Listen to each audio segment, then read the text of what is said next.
pessoas! Hoje eu vou falar sobre o livro O Homem que Foi Quinta-feira, do G.K. Chesterton.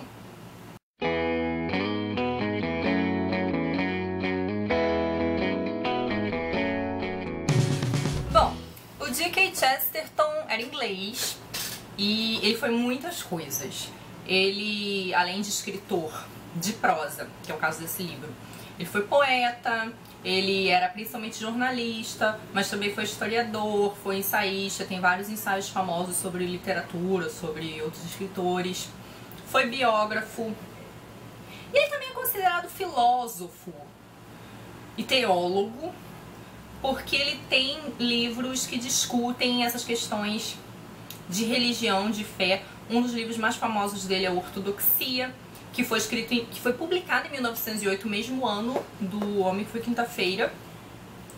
E nesse livro ele meio que vai explicar porque o cristianismo seria a melhor religião na opinião dele, ou a melhor crença na opinião dele. Ele estava cogitando se converter ao cristianismo. O Chesterton, ele era pagão, depois ele se tornou agnóstico, e em 1922 ele se converteu ao catolicismo. Então, quando ele escreveu Ortodoxia e O Homem que Foi Quinta-feira, ele ainda estava numa espécie de dilema espiritual. Ele ainda não estava completamente certo, mas já estava cogitando.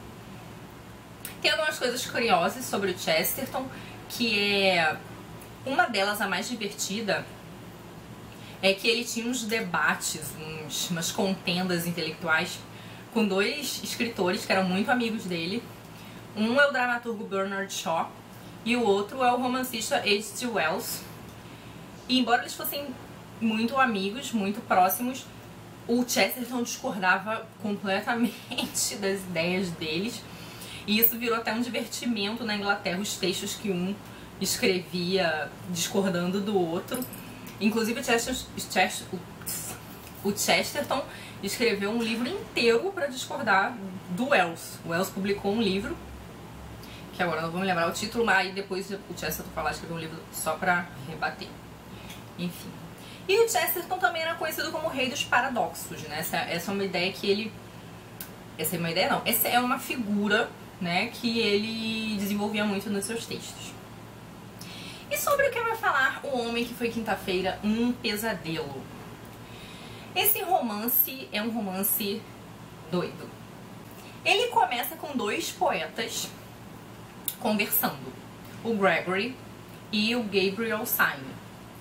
E eles estão discutindo qual seria a origem da poesia, né? Então, enquanto o Gregory acha que a poesia nasce do caos e da desordem, o Gregory Syme vai defender que não, que a poesia ela nasce da ordem, da organização. E eles ficam nessa discussão, eles estão numa festa no subúrbio de Londres, e por uma série de razões que não dá pra falar, senão estraga o romance, o Syme vai parar num conselho dos anarquistas. O Syme, além de poeta, era um oficial da polícia britânica. E ele tá disfarçado.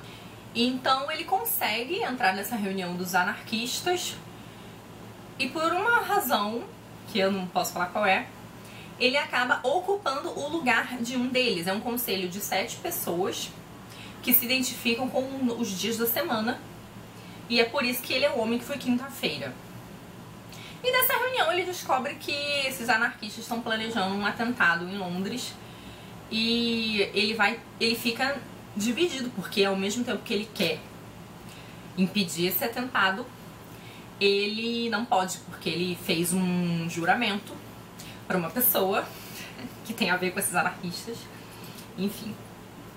E aí o que acontece? Uma coisa muito inusitada, mas o Syme vai descobrir que ele não é o único agente da polícia britânica infiltrado nesse conselho. E aí é interessante que eu já não diga mais muita coisa.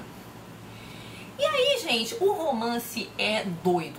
Ele é um romance de perseguição, então ele tem essa coisa de romance policial mesmo, em que tem perseguições alucinadas. Só que você não pode ler esse romance como um romance policial clássico.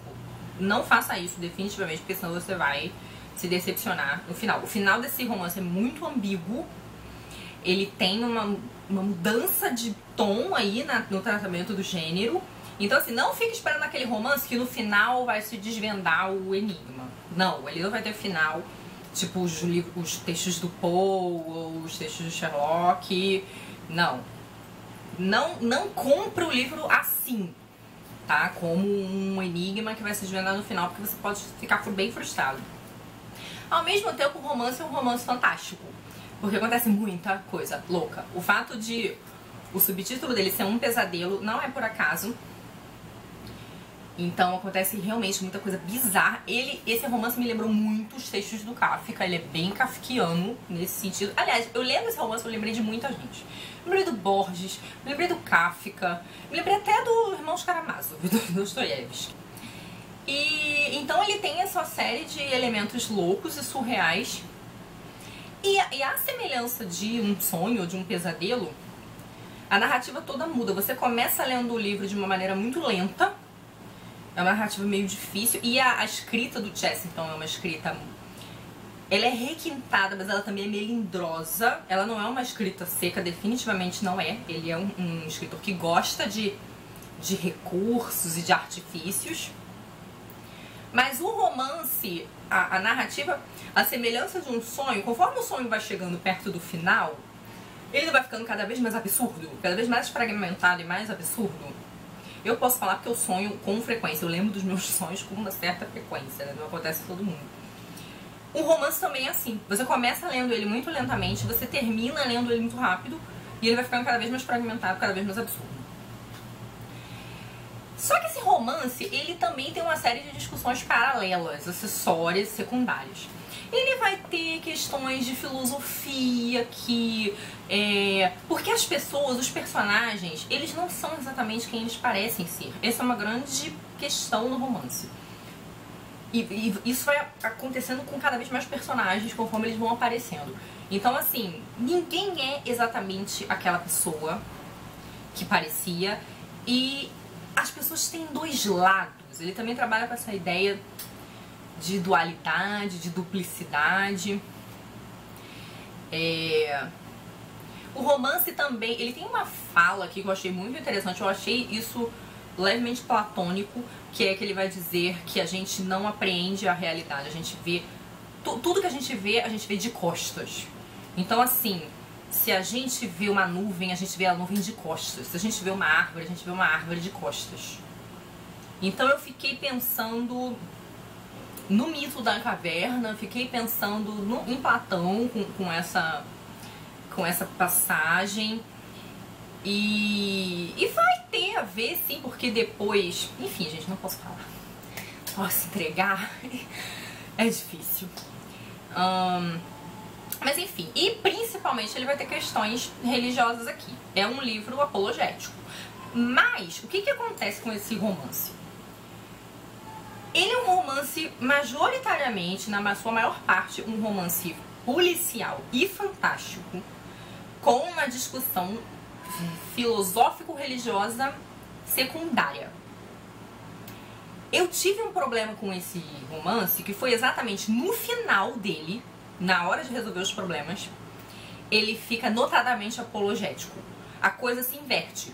Se a questão da apologia filosófico-religiosa ela era secundária, ela vira a principal coisa no final. E eu fiquei me sentindo meio traída pelo narrador.